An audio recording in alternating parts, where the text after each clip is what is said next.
ये गाइस, ये गाड़ी है 2008 मॉडल बोलेरो प्लस। और ये हमने सेकंड हैंड खरीदी थी 2013 एंड 14 में, शायद 2014 में।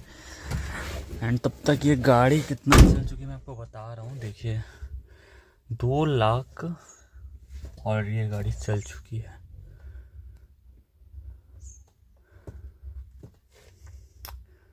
गाइस ये गाड़ी बस पापा चलाते हैं ज़्यादातर।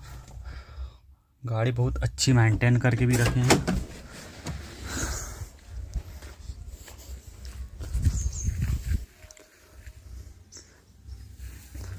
Good work Mahindra, thank you.